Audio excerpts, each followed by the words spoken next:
Swastiastu. Assalamualaikum warahmatullahi wabarakatuh. Salam sejahtera bagi kita semua. Shalom, namo buddhaya, salam harmoni.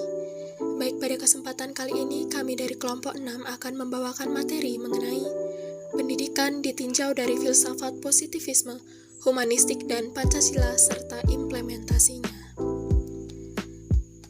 Adapun sebelum kami membahas mengenai materi, perkenankan kami memperkenalkan diri.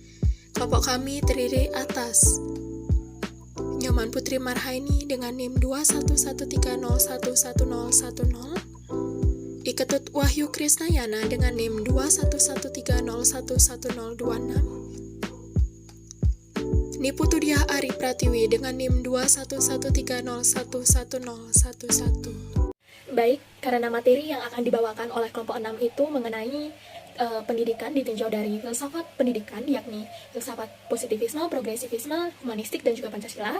Sebelumnya kita perlu mengetahui apa itu pengertian filsafat, pengertian pendidikan, dan juga pengertian filsafat pendidikan. Nah, untuk yang pertama itu yang akan saya bahas adalah pengertian filsafat. Jadi filsafat itu berasal dari bahasa Yunani, yakni dari kata philosophia, yang terdiri dari akar kata philos dan juga sophia, di mana philos artinya cinta atau sahabat dan sophia artinya kebijaksanaan atau pengetahuan. Jadi philosophia atau filsafat itu merupakan cinta terhadap kebijaksanaan. Kemudian ada beberapa pengertian lain dari filsafat. Yang pertama itu adalah filsafat merupakan jalan yang ditempuh untuk memecahkan suatu masalah. Kemudian yang kedua adalah filsafat merupakan kesimpulan dari suatu proses pemecahan masalah. Kemudian yang ketiga, filsafat merupakan sesuatu yang bersifat teoritis, transendental, abstrak, dan sebagainya. Kemudian filsafat juga bisa ditinjau dari segi bahasanya, di mana dari segi bahasa, filsafat pada dasarnya adalah menggunakan rasio berpikir, tetapi tidak semua proses berpikir disebut dengan filsafat. Dari segi bahasa ini, diketahui bahwa filsafat merupakan pengetahuan tentang kebijakan, proses pencarian kebenaran, dan pengetahuan tentang dasar-dasar atau prinsip-prinsip. Nah, setelah kita mengetahui pengertian dari filsafat, ternyata filsafat juga memiliki beberapa cabang ilmu. Di antaranya, yang pertama itu adalah logika. Jadi logika merupakan cabang ilmu filsafat yang membicarakan mengenai aturan-aturan berpikir, di mana dengan aturan berpikir tersebut akan digunakan untuk mendapat kesimpulan yang benar. Kemudian yang kedua adalah ontologi. Ontologi merupakan cabang filsafat yang membicarakan mengenai watak mendasar atau realita pengalaman. Kemudian yang ketiga itu ada epistemologi. Epistemologi merupakan cabang filsafat yang membicarakan atau menyelidiki mengenai asal mula, susunan, metode, dan sahnya suatu pengetahuan. Kemudian yang keempat adalah etika. Etika merupakan cabang filsafat yang membicarakan mengenai way of life atau jalan kehidupan dan juga aturan-aturan tingkah laku yang terkait juga dengan tata susila. Kemudian yang terakhir adalah estetika. Estetika merupakan cabang filsafat yang membicarakan mengenai definisi, susunan, dan peran keindahan. Jadi segala sesuatu yang berkaitan dengan keindahan. Baik, sekarang kita beranjak kepada pengertian pendidikan. Jadi di dalam dunia pendidikan itu terdapat dua istilah yang sering digunakan yang memiliki istilah mirip, yakni ada pedagogi dan paidagoyek. Di mana pedagogi sendiri itu merupakan pendidikan, sedangkan paidagoyek itu merupakan ilmu pendidikan. Jadi sekarang kita tidak perlu bingung lagi mengenai kedua istilah tersebut. Kemudian untuk pendidikan itu sendiri berasal dari bahasa Yunani, yakni dari kata pedagogi yang terdiri atas akar kata ped dan agogos, di mana ped artinya anak dan agogos artinya membimbing. Jadi dari akar kata tersebut dapat ditarik pengertian daripada pendidikan itu juga merupakan seni mengajar anak. Nah, pengertian pendidikan itu sebenarnya ada banyak. Nah, dari beberapa pengertian pendidikan yang ada, dapat diambil kesimpulan bahwa pendidikan itu dapat didefinisikan sebagai suatu cara untuk mengembangkan keterampilan, kebiasaan, dan sikap-sikap yang diharapkan dapat membuat seseorang menjadi warga negara yang baik dengan tujuan untuk mengembangkan atau mengubah kognisi, afeksi, dan juga konasi seseorang. Di mana kognisi di sini berkaitan dengan wawasan, kemudian afeksi ini berkaitan dengan perasaan, dan konasi itu berkaitan dengan bagaimana mempraktekannya. Baik, karena sebelumnya kita sudah mengetahui pengertian dari filsafat dan pendidikan, sekarang kita akan menggabungkan kedua istilah tersebut menjadi filsafat pendidikan. Nah, dari pengertian-pengertian sebelumnya, di mana kita ketahui bahwa filsafat itu merupakan kajian kritis terhadap pemecahan suatu masalah atau dalam mencapai kebenaran. Kemudian pendidikan itu segala usaha yang dilakukan untuk mewujudkan pembelajaran yang memberikan suatu pemahaman keterampilan, kebiasaan, dan sebagainya yang berkaitan dengan kemajuan peserta didik. Maka dapat ditarik kesimpulan bahwa pengertian dari filsafat pendidikan itu adalah kajian kritis terhadap pemikiran dan sikap yang telah dan atau akan dibuat melalui pencarian dan analisis konsep yang mendasar untuk menciptakan pertimbangan yang lebih baik dan sesuai dengan skop pendidikan yang berusaha untuk mewujudkan pembelajaran yang akan diikuti oleh peserta didik dalam mengembangkan potensi dirinya dan keilmuan, kepribadian, dan nilai positif lainnya. Nah, Filsafat pendidikan itu juga dapat ditinjau dari dua buah pendekatan, di mana pendekatan yang pertama itu adalah pendekatan tradisional, di mana filsafat pendidikan itu digunakan untuk memecahkan masalah hidup dan kehidupan manusia sepanjang perkembangannya. Sedangkan yang kedua ditinjau dari pendekatan kritis, yakni filsafat pendidikan itu digunakan untuk memecahkan problematika pendidikan masa kini. Baik, selanjutnya di sini saya selaku pemateri kedua akan membahas mengenai 3 subbahasan, yaitu yang pertama mengenai filsafat positivisme, yang kedua mengenai filsafat progresivisme, dan yang terakhir yaitu mengenai filsafat humanistik. Baik, yang pertama yaitu mengenai filsafat positivisme, di mana pada filsafat positivisme ini ada 5 pokok-pokok bahasan yang akan saya bahas, yaitu yang pertama mengenai pengertian dari positivisme, yang kedua yaitu mengenai tokoh filsafat positivisme, yang ketiga yaitu mengenai ciri-ciri filsafat positivisme, dan yang keempat yaitu mengenai bagian-bagian dari filsafat positivisme, dan yang terakhir saya akan membahas mengenai kelebihan serta kekurangan dari filsafat positivisme. Baik, yang pertama di sini saya akan membahas mengenai pengertian dari filsafat positivisme, di mana kata positivisme sendiri merupakan turunan kata dari positif. Nah, positif memiliki berbagai macam makna, diantaranya seperti positif, tegas, pasti, dan juga meyakinkan. Sehingga arti dari filsafat positivisme merupakan suatu aliran filsafat yang menyatakan bahwa pengetahuan positif merupakan dasar dari adanya fenomena-fenomena alam, sekaligus sifat-sifatnya, dan juga hubungan-hubungan yang ditimbulkannya. Nah, di mana pengetahuan positif ini berasal dari pengalaman dan juga penginderaan yang kemudian diinterpretasikan melalui nalar serta logika manusia. Nah, baik, yang selanjutnya di sini saya akan membahas mengenai tokoh yang berperan penting dalam ajaran filsafat positivisme, di mana ada satu orang tokoh yaitu yang bernama Auguste Comte, di mana Auguste Comte merupakan seorang filsuf yang berasal dari Prancis sekaligus merupakan seorang sosiolog, di mana Auguste Comte mengartikan bahwa filsafat sebagai suatu sistem umum mengenai manusia-manusia, sedangkan untuk positivisme sendiri itu berasal dari kata positif, di mana positif memiliki arti sebagai suatu teori yang berkeinginan untuk menyusun fakta-fakta yang teramati. Nah, dengan demikian, istilah positivisme dalam konteks kali ini itu dimaknai sebagai suatu kenyataan faktual atau berdasarkan fakta-fakta. Nah, dengan demikian kita bisa menyimpulkan pengertian dari positivisme sendiri atau filsafat positivisme itu adalah suatu aliran filsafat yang menyatakan ilmu alam sebagai satu-satunya sumber pengetahuan yang benar dan menolak aktivitas yang berkenaan atau berhubungan dengan metafisik.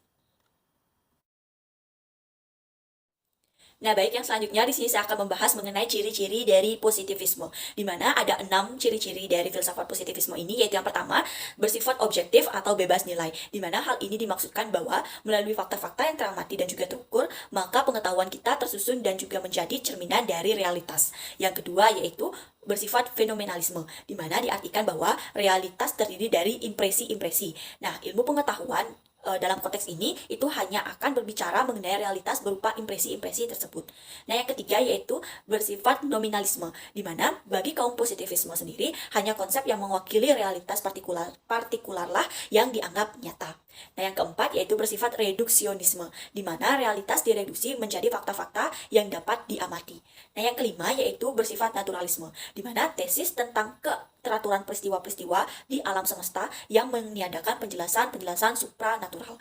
Nah, yang selanjutnya yang terakhir yaitu bersifat mekanisme, di mana dijelaskan bahwa semua gejala itu dapat dijelaskan dengan menggunakan prinsip-prinsip dalam mesin atau sesuai dengan sistem mekanisme-mekanisme tertentu.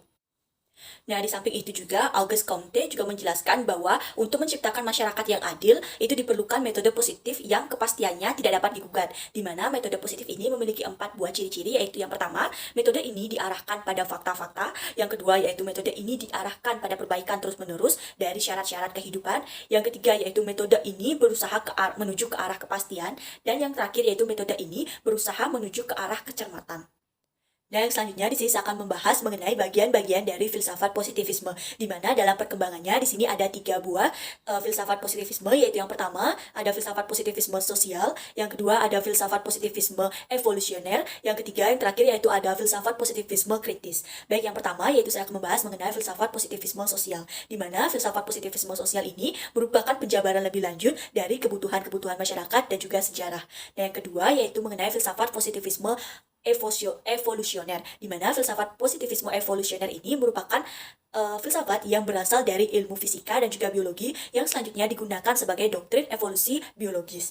Nah, yang terakhir yaitu yang ketiga mengenai filsafat positivisme kritis, di mana filsafat positivisme kritis ini sendiri memfokuskan kepada pengembangan pola pikir yang kritis dalam memandang suatu permasalahan melalui panca indera dan pembuktian berupa eksperimen.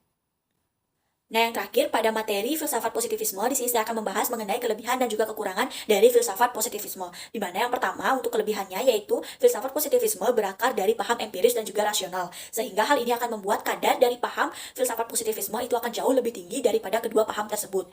Nah, yang kedua yaitu output dari rangkaian tahap filsafat positivisme itu akan menghasilkan sebuah ilmu pengetahuan yang membuat manusia mampu menjelaskan realitas kehidupan secara konkret. Nah, yang ketiga yaitu dengan adanya kemajuan dan juga semangat optimisme yang tinggi maka akan mendorong orang atau manusia agar bertindak aktif dan juga kreatif, di mana dalam artian tidak terbatas untuk menghimpun fakta-fakta tetapi juga meramalkan hal-hal yang akan terjadi di masa yang akan datang. Nah, yang keempat yaitu dengan adanya filsafat ini akan mampu mendorong kemajuan di bidang fisik dan juga teknologi. Nah, yang terakhir yaitu filsafat positivisme sangat memfokuskan pada bidang rasionali dan juga bidang ilmiah, baik itu pada epistemologi maupun keyakinan ontologik, di mana hal ini yang dipergunakan sebagai dasar dari pemikirannya sehingga akan membuat orang berpikir konkret dan kritis mengenai ilmu pengetahuan. Dan yang selanjutnya di sini saya akan membahas mengenai kekurangan dari filsafat positivisme, di mana di sini ada 4 buah kekurangan dari filsafat ini, yaitu yang pertama, akibat tidak percaya akan hal yang tidak nampak dan hal yang tidak dapat diuji kebenarannya, maka secara implisit filsafat ini membuat orang-orang tidak percaya akan adanya Tuhan, surga maupun neraka. Nah, hal ini dibuktikan dengan berkembangnya filsafat ini pada abad ke-19, jumlah orang yang tidak percaya terhadap adanya Tuhan itu semakin meningkat. Nah, yang kedua yaitu dengan adanya filsafat ini, manusia akan kehilangan makna keindahan atau seni, sehingga hal ini akan membuat manusia tidak dapat merasakan kebahagiaan atau kesenangan karena dalam filsafat positivisme semua hal tersebut dianggap nafi.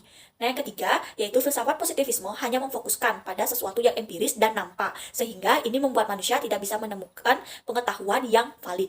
Nah, yang terakhir yang keempat yaitu filsafat positivisme itu terlalu memfokuskan kepada sesuatu yang nampak oleh panca inderanya, sehingga hal ini akan membuat manusia hanya bergantung kepada panca inderanya saja. Nah, padahal sebenarnya panca indera manusia tersebut terbatas dan tidak sempurna, sehingga hal tersebut membuat kajiannya hanya terbatas akan sesuatu yang nampak saja.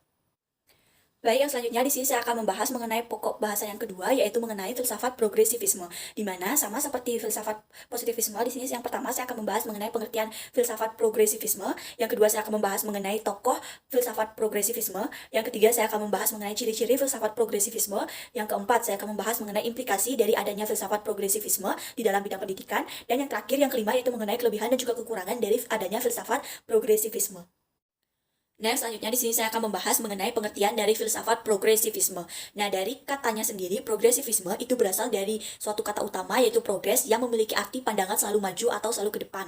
Nah, hal ini menunjukkan bahwa pendidikan yang dilakukan seharusnya bisa selalu membawa kemajuan di suatu lingkungan atau daerah tertentu. Nah, dengan demikian kita bisa mengetahui bahwa filsafat progresivisme ini berpendapat bahwa pengetahuan yang benar pada masa kini itu belum tentu benar pada masa mendatang. Nah, karenanya cara terbaik untuk mempersiapkan para siswa untuk sesuatu masa depan yang tidak diketahui adalah membekali mereka mengatasi tantangan-tantangan baru dalam kehidupan untuk menemukan kebenaran-kebenaran yang relevan pada saat itu. Nah, yang selanjutnya saya akan membahas mengenai tokoh-tokoh yang berperan penting dalam perkembangan filsafat progresivisme, di mana yang pertama yaitu ada John Dewey. John Dewey merupakan seorang tokoh yang terkenal baik di bidang filsafat maupun di bidang sosial. Nah, pendapat John Dewey tentang progresivisme adalah ia menekankan pada anak didik dan minatnya daripada mata pelajarannya sendiri. Ia menerangkan pada bukunya bahwa pendidikan itu adalah proses kehidupan, bukan persiapan pada masa mendatang. Nah, yang kedua yaitu William James. William James merupakan tokoh filosof terkenal yang berasal dari Amerika.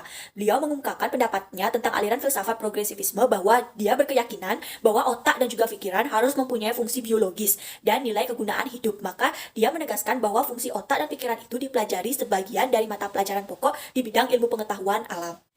Nah, yang selanjutnya tokoh yang ketiga yaitu Hans Finger. Hans Finger itu merupakan seorang tokoh progresivisme yang berpendapat bahwasannya tahu atau mengetahui itu hanya mempunyai nilai praktis atau makna praktis. Nah, persesuaian dengan objeknya tidak mungkin akan dibuktikan satu-satunya ukuran berpikir. Nah, yang terakhir yaitu George Santayana. Beliau merupakan seorang penulis buku berkebangsaan Spanyol. George Santayana juga terlibat di dalam aliran pragmatisme. Nah, selain itu, beliau juga berperan penting di dalam perkembangan filsafat progresivisme ini.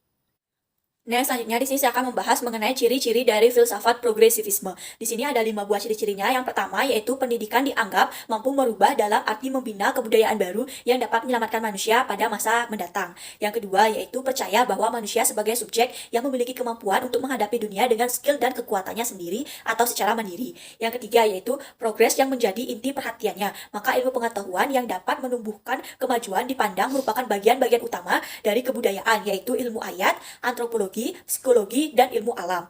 Nah, yang keempat yaitu progresivisme adalah suatu filsafat transisi antara dua konfigurasi kebudayaan yang besar, di mana progresivisme adalah rasionalisasi mayor daripada suatu kebudayaan, yakni yang pertama, perubahan yang cepat dari pola-pola kebudayaan barat yang diwarisi dan dicapai dari masa ke masa. Yang kedua, perubahan yang cepat menuju pola-pola kebudayaan baru yang sedang dalam proses membina untuk masa depan. Nah, yang terakhir di sini yang kelima yaitu progresivisme sebagai ajaran filsafat merupakan watak yang dapat digolongkan menjadi dua, yaitu watak negatif dan juga watak positif. Nah, selanjutnya di sini saya akan membahas mengenai implikasi dari adanya filsafat progresivisme di dunia pendidikan. Di mana di sini saya akan menjelaskan ada 3 buah implikasinya. Yang pertama yaitu implikasi terhadap proses belajar mengajar di kelas, di mana implikasinya tersebut ditandai dengan yang pertama, pendidik mempunyai rencana untuk membangkitkan rasa minat dan juga penasaran pada murid atau peserta didiknya. Yang kedua, itu guru bersifat otoriter. Yang ketiga, edukasi itu bersifat pasif dengan mengingat fakta. Yang keempat, murid diharuskan berinteraksi dengan sesama murid agar membangun suatu interaksi sosial. Yang kelima, yaitu pendidik membangkitkan minat murid dengan suatu permainan untuk menantang murid agar dapat berpikir.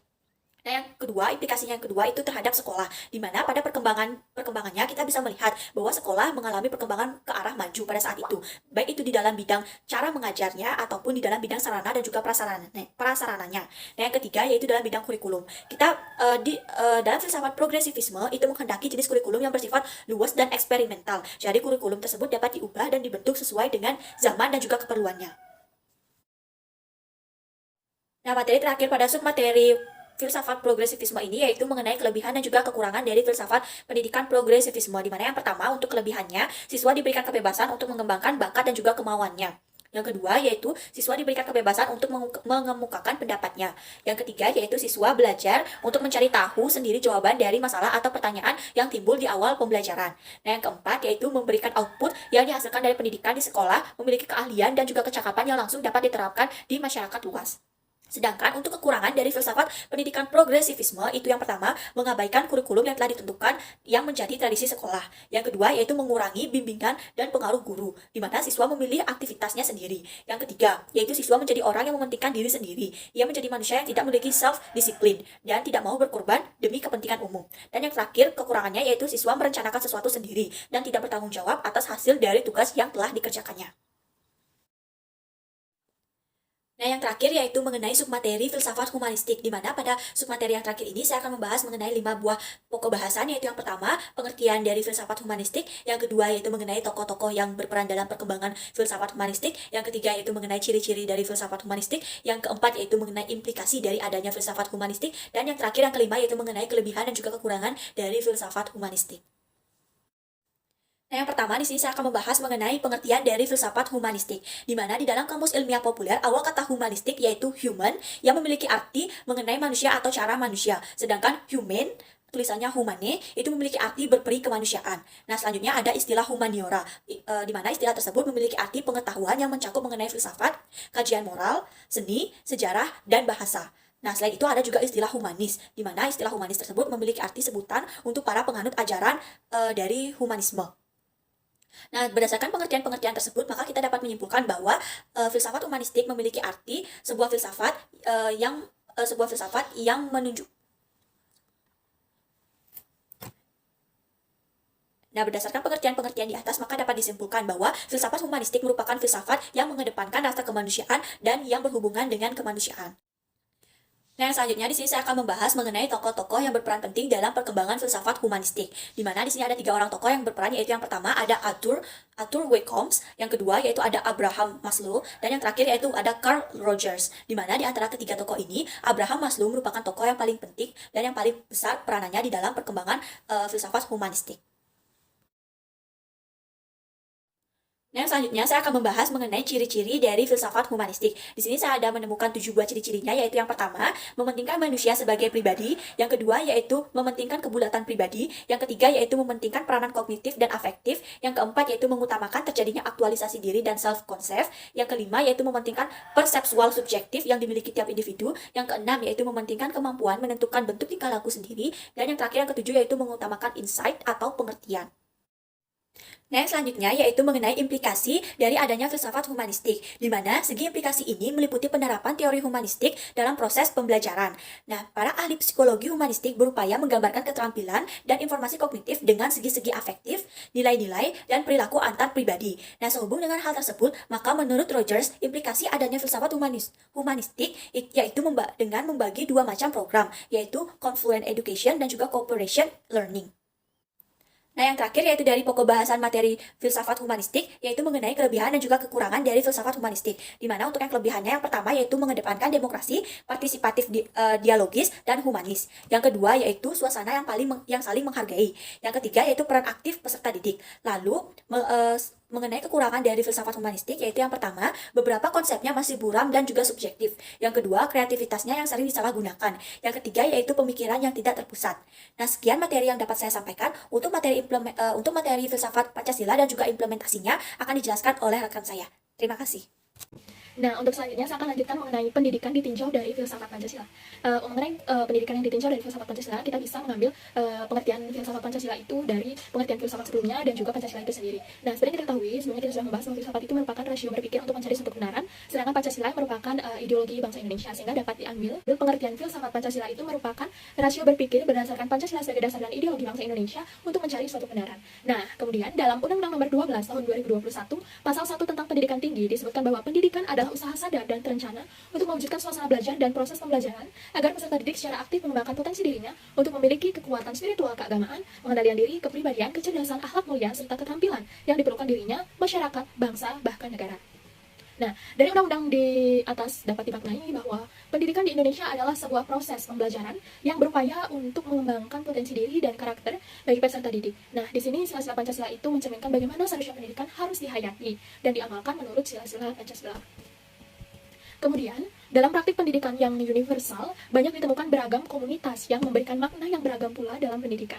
Pendidikan yang beragam di Indonesia itu berakar pada nilai-nilai budaya yang ada dalam Pancasila.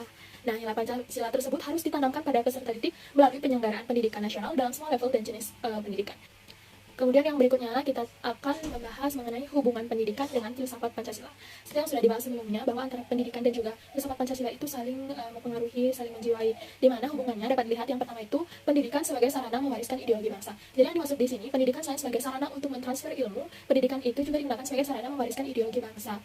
Sehingga kita dalam menjalankan pendidikan itu sekaligus juga mewariskan ideologi bangsa. Kenapa? Karena pendidikan itu seperti hubungan yang nomor 2, yaitu mengikuti ideologi yang dianut. Di mana ideologi bangsa kita sering diketahui merupakan Pancasila, sehingga pendidikan itu dianut mengikuti ideologi Pancasila.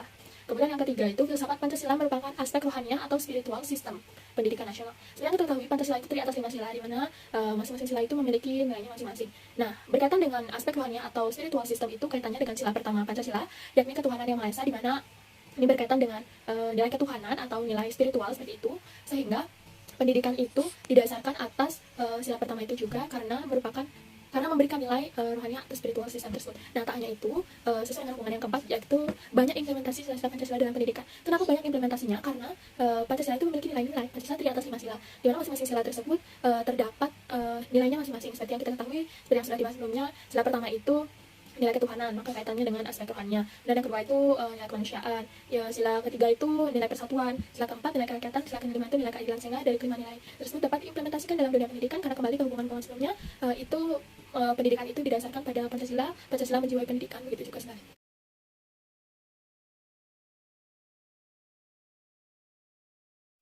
Nah, baik, pada kesempatan kali ini saya ingin menjelaskan implementasi filsafat pendidikan, yaitu positivisme, progresivisme, humanistik, dan Pancasila.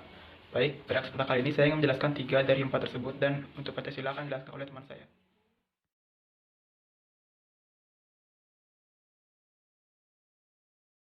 Yang pertama adalah filsafat positivisme.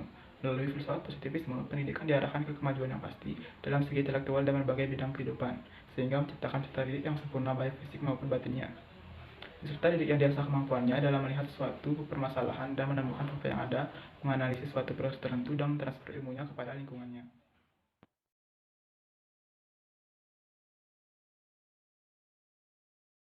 Terdapat beberapa hal yang harus diimplementasikan dalam filsafat ini, yaitu yang pertama, positivisme mempercayai bahwa terdapat realitas tunggal yang dapat diurai menjadi bagian-bagian untuk kemudian diukur secara operasional. Karena keseluruhan hanyalah merupakan kumpulan dari bagian-bagian atau asumsi ontologis.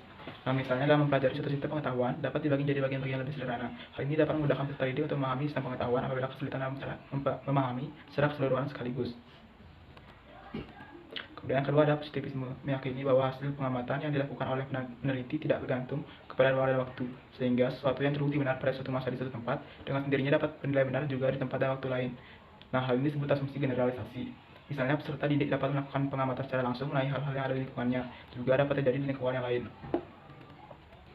Nah, kemudian yang ketiga, positivisme mengamini bahwa tidak akan ada akibat tanpa sebab dan tidak akan ada sebab tanpa akibat, atau yang disebut dengan asumsi kausalitas linear.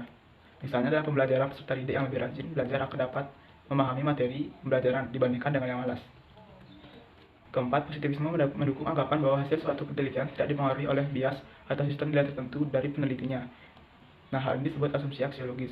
Misalnya, dalam suatu penelitian yang dilakukan oleh peserta didik haruslah bersifat objektif dan tidak dicampur dengan pandangan peserta didik tentang hal itu. Kemudian yang terakhir, positivisme mempercayai bahwa terserapnya sesuatu lewat indera merupakan bahan pengetahuan yang valid. Nah, hal ini disebut asumsi epistemologis. Misalnya, apa yang dapat didengar, dilihat, dan dirasakan oleh panca indera adalah suatu informasi yang valid. Dalam hal ini akan meningkatkan rasionalitas peserta didik dalam proses pembelajaran.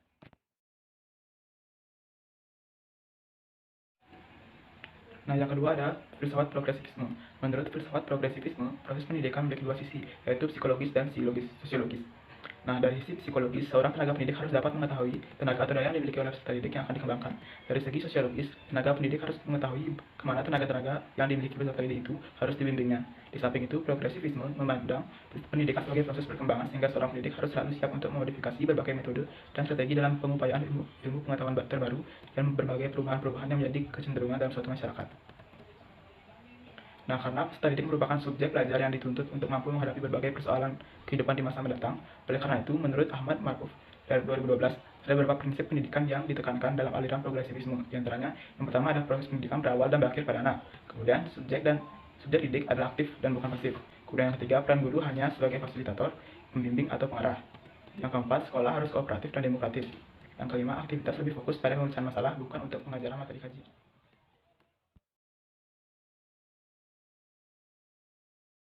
Aliran progresivisme disebutkan sebagai salah satu yang mendasari pengembangan kurikulum 2013, dikarenakan dalam kurikulum 2013 pendekatan pembelajaran yang digunakan ialah pendekatan saintifik. Nah, di mana pendekatan saintifik ini lebih menekankan pada pemecahan sebuah masalah, yaitu problem solving. Yang dimaksud pendekatan saintifik yaitu pembelajaran dilakukan dengan kegiatan mengamati, menanya, mengumpulkan informasi, menalar, dan mengkomunikasikan. Jadi dapat dipahami bahwa kurikulum 2013 sangat cocok dengan pandangan aliran progresivisme. Kemudian ada beberapa hal yang patut diperhatikan dalam belajar menurut pandangan progresivisme. Di antaranya, yang pertama, memberi kesempatan anak didik untuk belajar perorangan. Yang kedua, memberi kesempatan anak didik untuk belajar melalui pengalaman. Yang ketiga, memberi motivasi dan bukan perintah. Yang keempat, mengikut sertakan anak didik di dalam setiap aspek kegiatan yang merupakan kebutuhan pokok anak. Dan yang terakhir, menyadarkan pada anak didik bahwa hidup itu dinamis.